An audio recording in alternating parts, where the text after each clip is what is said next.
Grants, please. If you must. All right. I'd just like to say that we don't get enough at university. I mean, it's obvious they expect us to survive on next to no. Well, how come people are still queuing up to go to university? I don't recall anybody, well, very many leaving because they've no brass. They survive. There's lots of people I know who do leave because they've no brass. Lots? Yeah. Lots? In the first term, there were 6 of us on our floor and they got chucked out. Chucked out? I thought you said leave. Well, they left. What's the difference? There's a very grave difference, a very serious difference. If you rape the Berger, the Berger, yeah. There's a fair chance, the bursar, sorry, if you rape the bursar, you'll be thrown out, but you could hardly tell people you'd left, could you? I asked you how many people left as a result of financial circumstances. You said they got thrown out. That's different. Goodbye. If you're at university, you need to study your language a little better. Hello, Paul. Hello, Alan. Is the cowboy Chester? No, he's not. It's Tom Brewster. We've already had the answer. Oh, didn't... That gets nailed. Cheers. Ta-ra. We shall have a little break, because why not? I need to lie down any road. Qantas, National Travel World and Red Roads Radio, so be there. Certainly. How do, Steve? Hello, Alan. I was in a restaurant last Saturday with my wife, and when we were having a meal, I went to the toilet, and when I was in there, there was a famous, well, a showbiz personality. Am I allowed to mention who it was, or...? No. Well, it depends on whether you're going to be derogatory about the person, but never mind. Well, not really. Well, it was the chap that does chicken impersonations. I don't know if you know him, his name. No, I don't. No, well, it's, anyway, well, my wife knew who he was. I went back and I said to my wife at the table, I'd just seen, the chap... Joe Bloggs, yeah, go on. Yeah. And she said, well, did he do a chicken impersonation? I said, well, I think he must have done because he had his cock out. That's disgraceful. Goodbye. Goodbye. Now do, Frank. How do, Alan? You asked for the first cowboy that asked for a sarsaparilla. No, I didn't. I said the one that drinks sarsaparilla. That's rather different. I think the first one was Alan Ladd.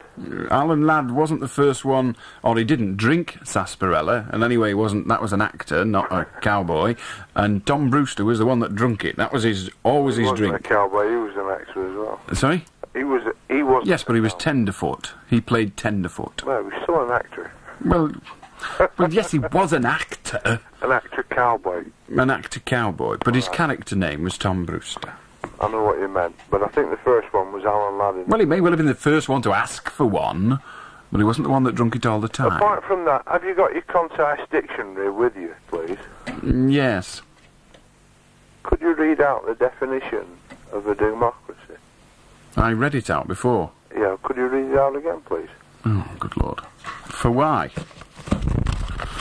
Read it out. And I'll tell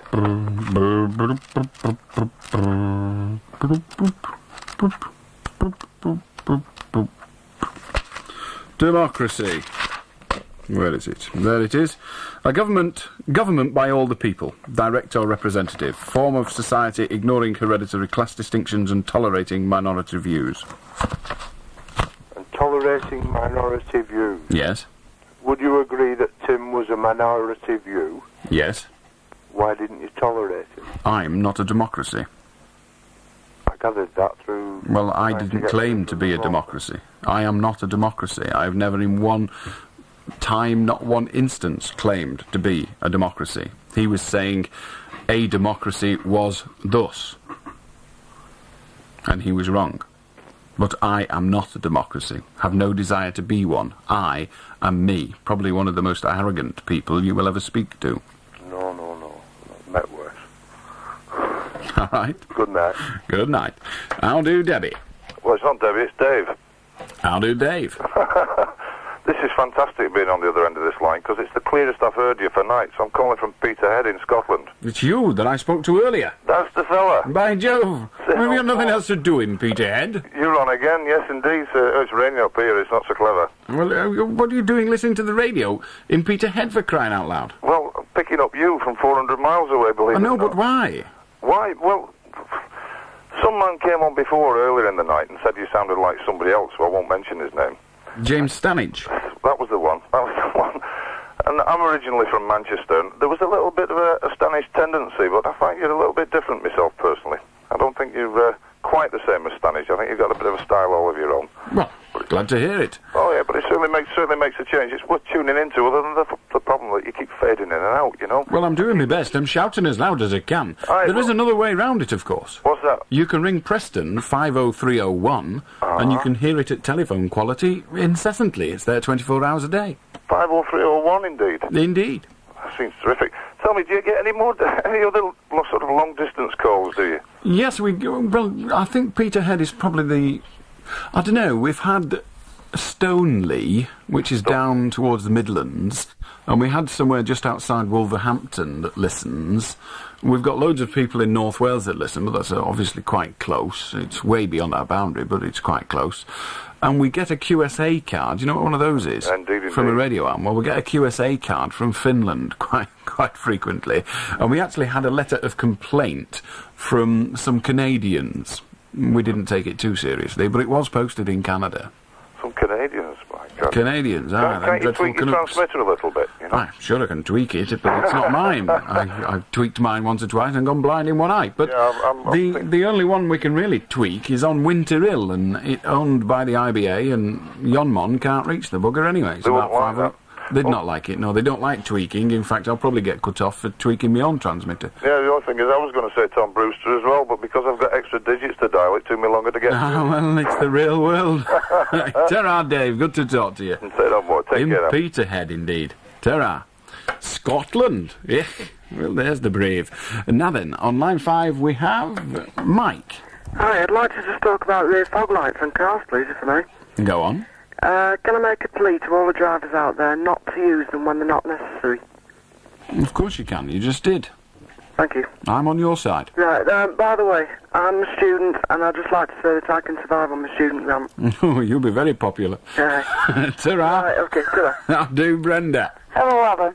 I'm just saying I know where you can get sarsaparilla from. Go on. Blackburn Market. Saturday. Oh, you can. You're absolutely correct. You can. It's in that stall in the middle of the old market building. That's right. And Vicky will never let me have any. She's dead rotten to me, Vicky. Do I not get a T-shirt for that? No, you don't, I'm afraid. No, you get a glass of sarsaparilla next time you're down there. Oh, right. You'll have to pay for it yourself. It's smart as out. I've forgotten all about that. You can. Yeah. Grand. So if that chap's listening that was on before, or the lady that didn't even know it was nearly like flat dandelion and burdock, that's really then tough. It's grand stuff. It's made out of licorice in it. I know it gives you the old, you know, makes you use the bog a lot. Yeah. It gives you the craps, doesn't it, really? But it's good for you. It is. It cleans the system out. Great. Yeah. It's great for washing bike wheels. Smart as it. I shall be in Blackburn Market this weekend having a gallon of sarsaparilla. Oh, very good. I'll be whittling one end and whittling the other end and all. Right, Brenda, thank you for reminding me of that. Right. Wonderful. Ta-ra. Bye. They'll all be flocking to Blackburn Market now. You on the sarsaparilla stand. I shall come along very shortly and say it's me that doubled your trade in just one night's broadcasting. How do, Alan? Yes, I'm still laughing, Alan. I don't blame you. Anyway, the point was, will you stand mild criticism? Will I get a choice, Alan? Well, if you allow me to speak, Go on. I really would, not only you, other people, would you stop using single and double superlatives? I'm sure I'd stop if I knew what you meant. For example, very, even worse, very, very, very, or very, very... I do agree with you entirely that it is grammatically... Will you stop it, Alan, please? In a word, no. Oh, but it's so good. No, because I like it. I like it a lot. Ta-ra. Here's the Pratt again. How do, Tim? Hello? Told you. You're not the one, are you?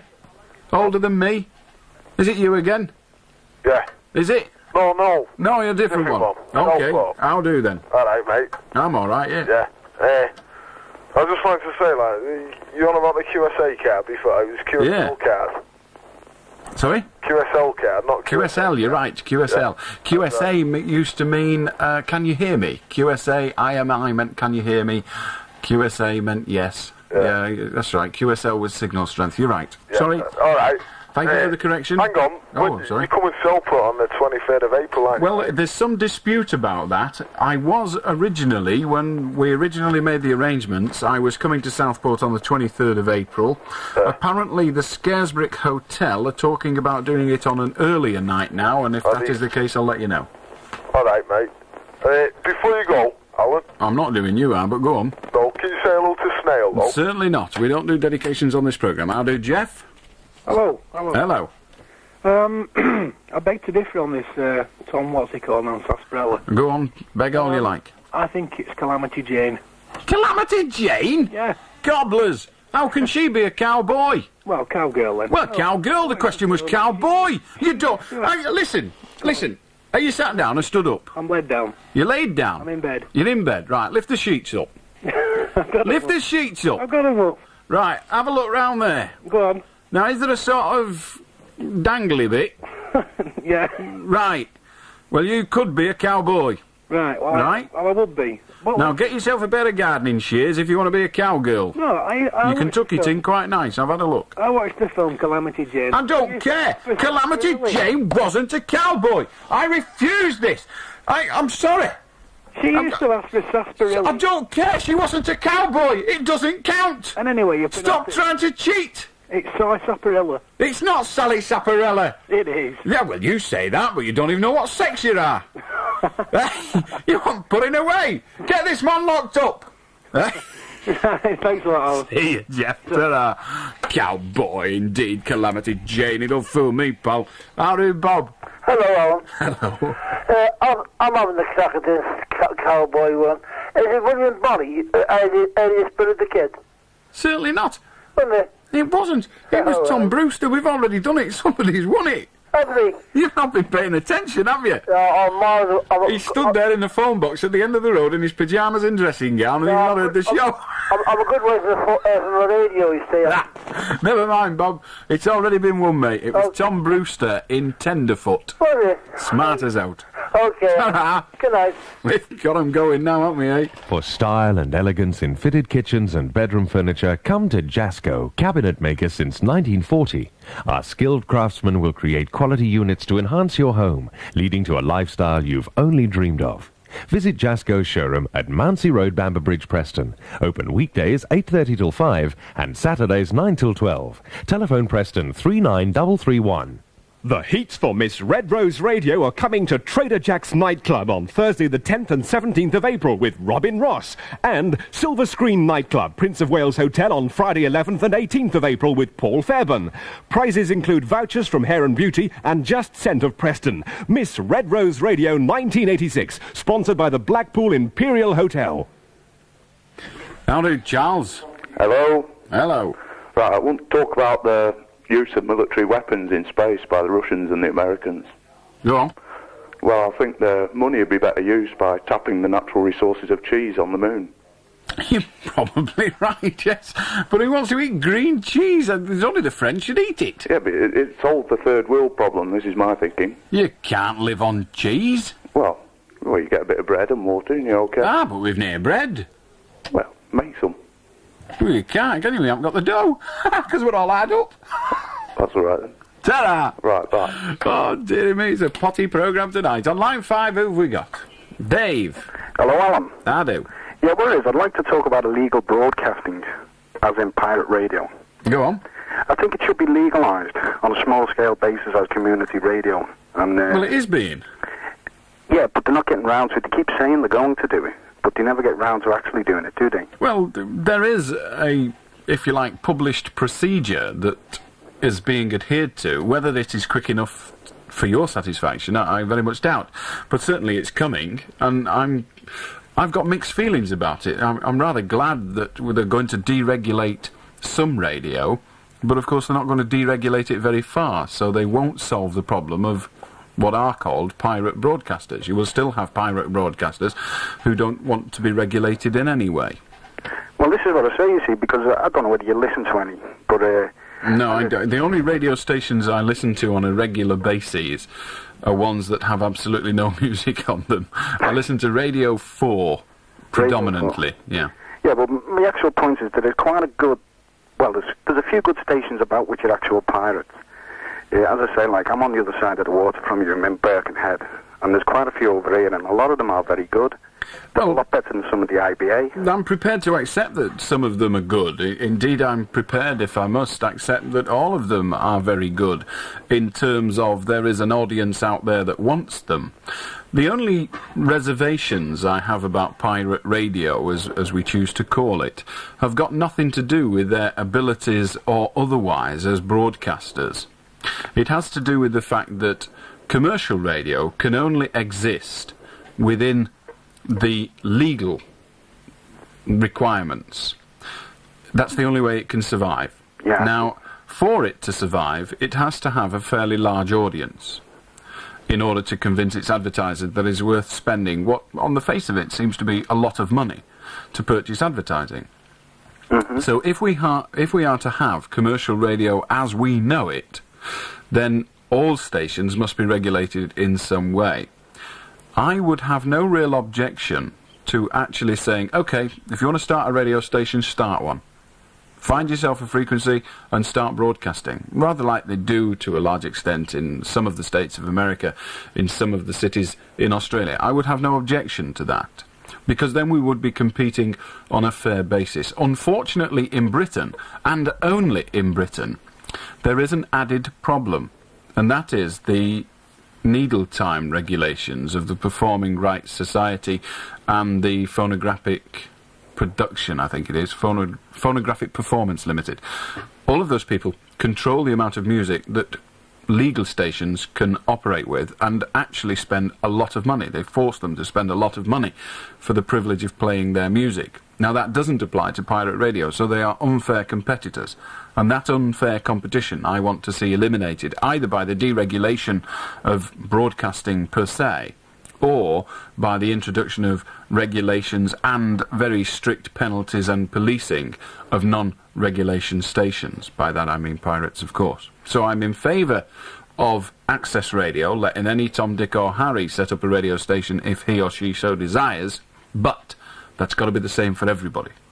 Ah, I see what you mean, but don't you think it'd be a better way round if they reduced the prices in some way, like giving a station a chance to broadcast without actually... Well, who's going to reduce... Well, the problem is, who's going to reduce the prices? What do you mean, reduce the prices of what? Whose prices? Well, for one, if you want a franchise to actually broadcast from the IBA, you mean, I don't know how much it is now, but last count I heard it was somewhere in the region of £60,000. Well, it can be as much as that, and that isn't where you stop paying. You could actually have to pay above and beyond that if you make excess profits. If you make an excellent profit, then you're required to pay a thing called a secondary rental, and indeed that can be quite expensive. But that isn't the only problem. Maintaining the IBA is a requirement put on radio stations by the government. The IBA is there to operate within the government's policies, not directly attributable to the government, but within the government's laid down policies, in other words, within the legislation of the day. The IBA is there to control that, in the independent network at least, and has to be maintained. They require employees, etc., premises and the like.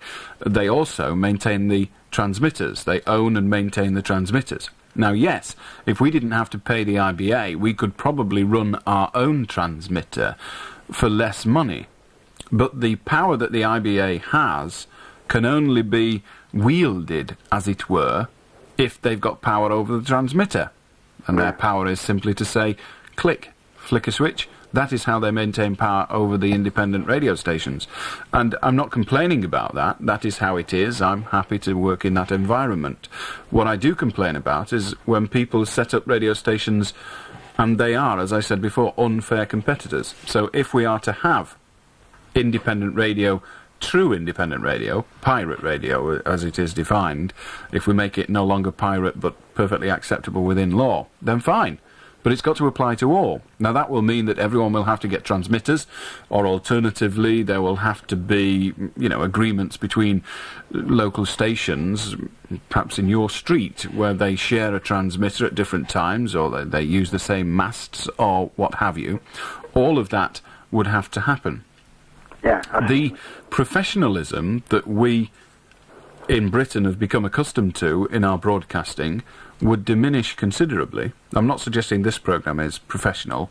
because I'm not professional in that sense. I'm professional and I make a lot of money, but I'm not one of those very slick professional broadcasters. That's not my job.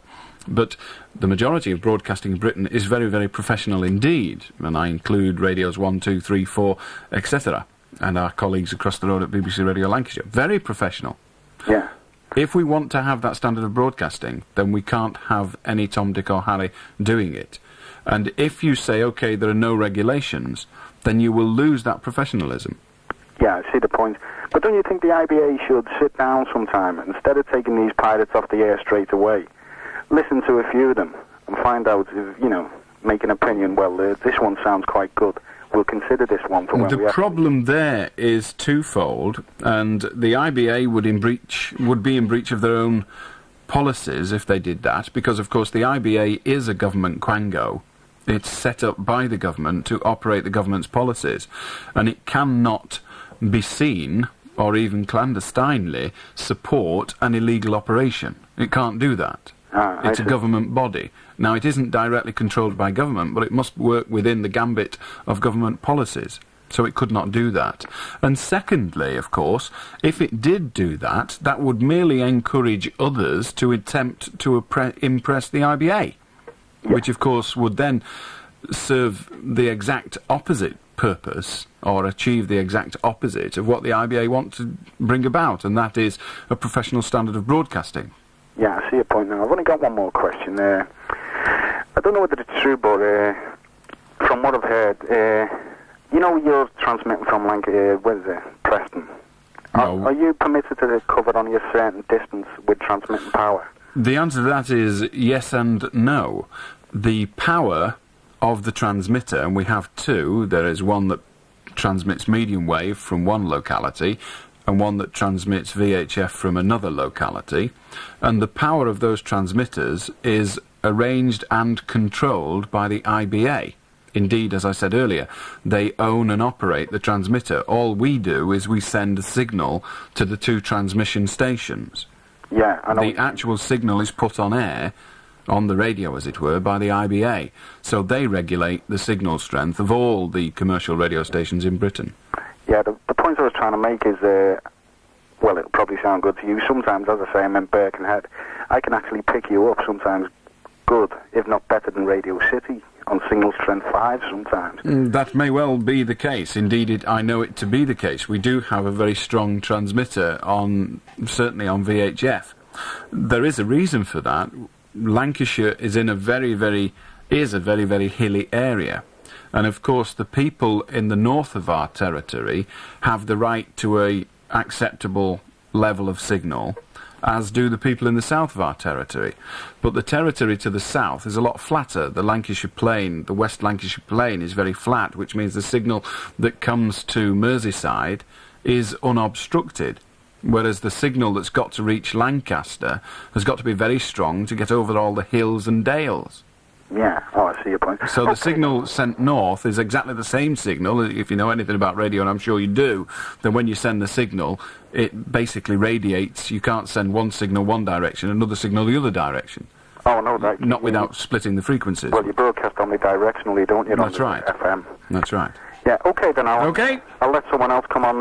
By the way, I think the programme's excellent. Well, somebody's got to. Tara, I hate it myself. I can't listen to it. Okay. Tara, how do, Robert? All right, Alan, how are you doing? All right. This James Stanish thing, these are the facts. James Stanish started about 1975, and his show consisted of phone-ins, but the main difference from your show was he played, when the alternative comedy was coming about, the late 70s, Mike Harding, Jasper Carrot, Bob Williamson, Monty Python type tapes and records. And that's it. That was his show, basically. So, I mean, if that's anything like... I mean, I don't think it's anything like you at all. But that was his show. And I'm not sure that my mate Mike Harding would actually approve of being regarded as alternative comedy, but I think I know what you mean. Yeah. Bob Williamson would be glad of any compliment. Hey? and he was dragged off the air, like you say, for foul language about 1977, and that was it. Indeed. Well, he has worked in radio since. He worked. Yes, he worked. He did a Saturday afternoon programme for Signal Radio in North Wales or Wrexham area. How successful that was, I don't know. Yeah. But he wasn't on radio. As I say, somebody at the Polytechnic was writing an article as part of their technical course, Polytech course, and he made contact through process I know not, but made contact with one or two ex-phone-in presenters to talk to them about this. These were his words, not mine. Please accept my apology in advance.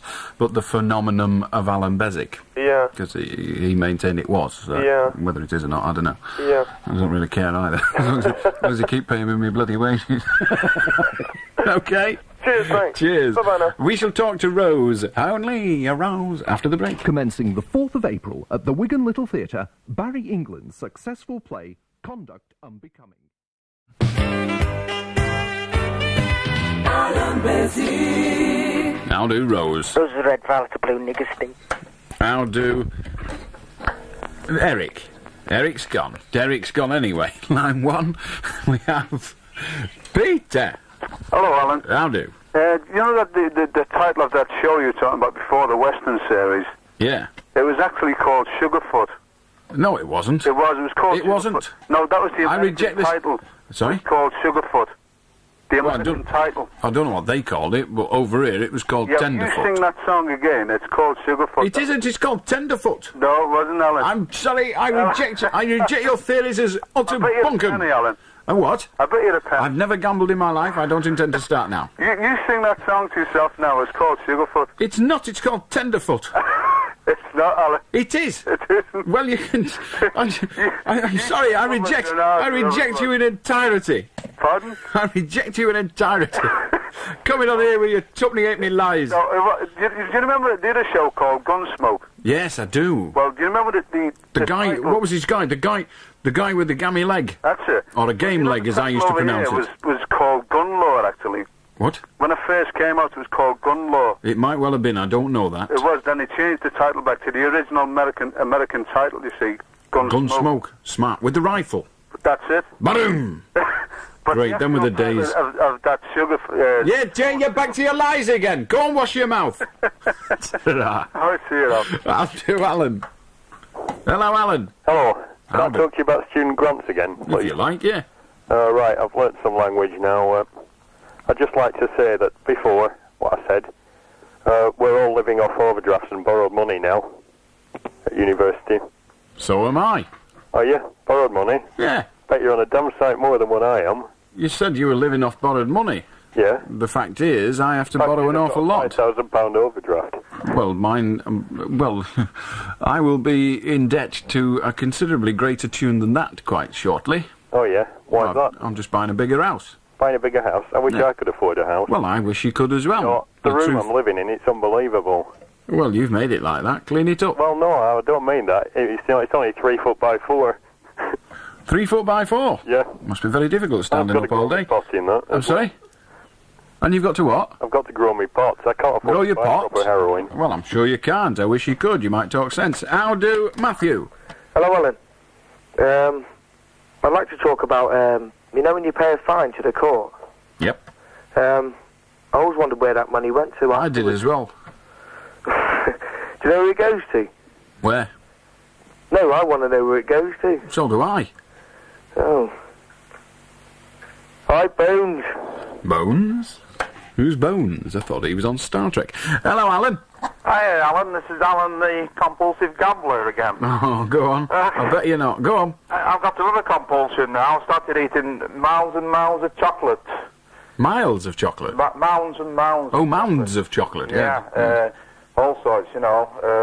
Mars bars. All sorts of licorice. All the lot. I've got. I'm sorry, licorice. All sorts of licorice, pal. Don't come on here telling lies. Why does everyone want to tell lies tonight? No, it's not lies. It's like... You said all sorts. All sorts aren't chocolate. The licorice.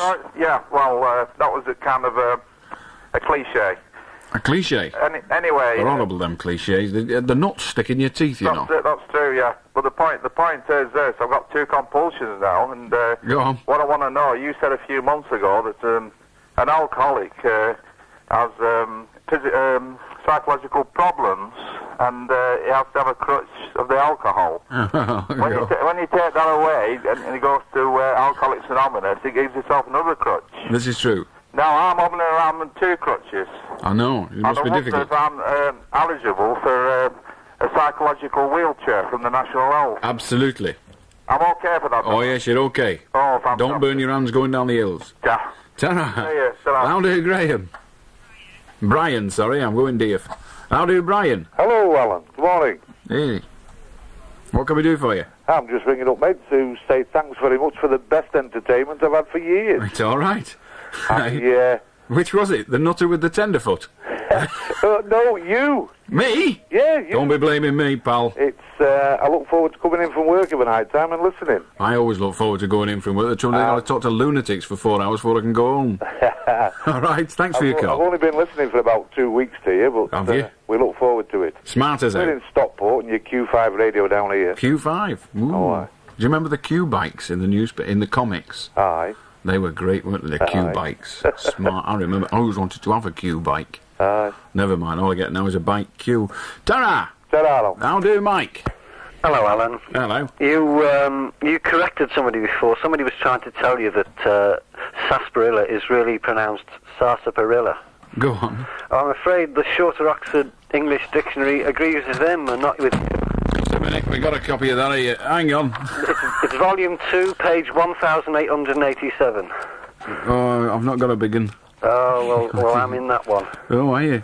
Yeah. Oh, well, let's have a look. This one is only a copy of that, so we'll have a look. How do you spell the pidgin word? I don't know. It's S-A-R. S-A-R, right. S-A-P. S-A-R, S-A-P? Yeah. Hang on, I can't find it. I've never been good with dictionaries. S-A-R, hang on, I've got the SAPs. I hope they can cure it. Hang on a minute. Hang on. No, it's I've got it here, I've got it, pal, I've got it. Yeah. Start with me. What? Sarsaparilla. Yes, see? Sarsaparilla. Yes. Ah, but that's not the proper way. From Spanish sarsaparilla. It says here, but people in Lancashire pronounce it sarsaparilla. It does, it says it here, honest. I'm sure it does, yes. It's amazing. Hey, hang on a minute. Tropical American. That's right, and it's not... Similax. No, Smilax. Smilax. Yeah. Hang on. Smilax ornata. Smart. Yes, and the stuff that you drink is actually made from Smilax officinalis. That's the stuff, yeah. It's not made from licorice, because licorice is made from Glycyrrhiza glabra, so there. Yeah, well, dried roots. Yeah, absolutely. Or extract of these. We've been drinking pig dried roots, Alice. Alice! No wonder my hair's falling out, or my roots have gone. I bet Ernie's had some. Hell, lot of crossbone Ernie. Listen, can I tell you about a wonderful new gadget I've bought? Oh, go on. It's lovely. It's a microwave fireplace. So you put your logs in and they disappear before your eyes. Well, the point is, I can sit in front of the fire all night in 18 minutes. Super! Brilliant! Oh, that is superb. I'm having that. That'll be in my next show. Thank you very much, Mike. See you later. Oh dear, we'll have to have a break. It's the place to come, where shopping can be fun. The Newmarket Waterloo Road. If you want to shop for the real bargains, you'll be well advised to visit the Newmarket and M2 Market on Waterloo Road, Blackpool. They're over the road from one another, which makes shopping for bargains all the more convenient. But beware of imitations. When you've found the Newmarket, you've found the M2 Market, and vice versa. Shop at the Newmarket and M2 Market, opposite each other on Waterloo Road, Blackpool. They're the original, and they're still the best. It's the place to come, where shopping can be fun. The Newmarket Waterloo Road. Attention, Lancashire businessmen. Issue 2 of Red Rose Radio Business Wise will be hitting your desk soon. It's bigger, better and glossier than before and carries the support of national companies like British Nuclear Fuels, British Rail and the NatWest Bank. Business Wise is the magazine that talks about Lancashire business and is mailed to 15,000 chief executives by Dun & Bradstreet Marketing Services. Issue 2 includes articles on Preston Docks, company cars, executive dining out, Blackpool Airport and town planning, plus a brand new feature, Business Wise Help, which offers assistance to business problems. For more information on this unique marketing concept, contact Alan Seymour, sales manager at Red Rose Radio on Preston 556 301. Look out for Red Rose Radio Business Wise. We mean business. Well, I've gathered up my faculties again, and I'm ready to go. How do, May? May's gone already. How do, May? I was glad of that break because I was crying with laughter. It's a brilliant gag, that, isn't it? A microwave fireplace. Hey. Oh, dear. No, what I was going to ask you was, I knew Tom Brewster and he saw Sarsaparilla. But do you remember which cowboy it was? It's just got to the van after milk. Milky Bar Kid. Pardon? Milky Bar Kid. Oh, was it? No, it wasn't. No, he used to advertise Milky Bars. They've just appointed a new one. Who used to ask for milk? Mm. No, I don't know at all. Oh, well, you just said it. Eh? You just said it. Well, that was it, the Milky Bar Kid. Milky Bar Kid, yeah. So I'll let you go home now. Oh, that's very kind of you. Thank you, May. Right, Alan. How do, George? Look, Alan, you can put men in space, but you can't bum a frog. Eh? You can put men in space, but you can't bum a frog.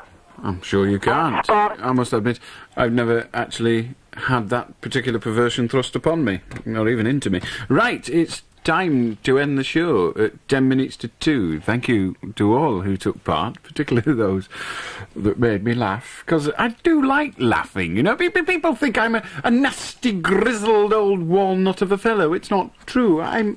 Underneath this rough exterior, there is an angel hoping to flap his wings.